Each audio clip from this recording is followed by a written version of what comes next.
సరే డబ్బులు ఎలాగైనా వసూలు చెయ్యాలి. సరే అడుగుదాంరా. రాధగారు, రాధగారు. అరే ధనగారు మీరా? రండి రండి, లోపలికి రండి. లోపలికి వచ్చేది ఏం కాదు, కానీ ముందు మా అమౌంట్ మాకు ఇచ్చేయండి. ఇప్పుడు వెంటనే ఇవ్వాలంటే చాలా ఇబ్బందిగా ఉంటుంది. 2 నెలలు టైం ఇస్తే నీకు తప్పకుండా ఇచ్చేస్తాను. మాకు ఏదైనా షూరిటీ సంతకం పెట్టేవ్వండి. ఇప్పుడు సరే ముందు లోపలికి రండి, షూరిటీ సంతకం పెడతాను. మీ సంతకం ఎవరికి కావాలండి? ముందు ఎవరి చేత షూరిటీ సంతకం పెట్టించండి. మీ షూరిటీ సంతకం పెట్టి వరకు మేము కదిలేదు లేదు ఇక్కడ నుండి. అయ్యో ఏమైందండి ధనగారు ఇలా కేకలేసుకుంటున్నారు? ఆవిడ డబ్బులు ఇవ్వాలండి, సంవత్సరం అయింది ఇప్పుడు వచ్చి ఇవ్వలేదు. అయ్యో ఇచ్చేస్తారులేండి, లోపలికి పదండి, కొంచెం లోపలికి కూర్చొని మాట్లాడుకుందాం. సరే పదండి, ఏం మాట్లాడతారో చూద్దాం.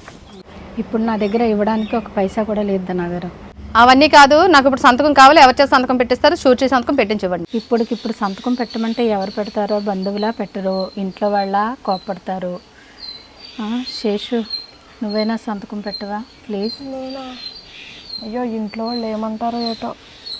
ప్లీజ్ శేషు. సరే అండి పెడతానండి. శివయ్య. అమ్మా ఇక్కడ సంతకం పెట్టు. ధనగారు మీ డబ్బులు 2 నెలలు ఇచ్చేస్తామండి.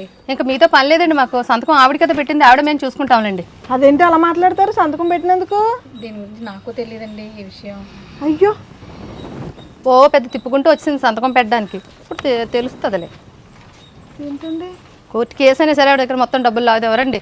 శివగారు. దయచేసి ఎవరు కూడా ఇలాంటి షూరిటీ సంతకాలు మాత్రం పెట్టకండి అమ్మా, ఇలాగే ఉంటుంది.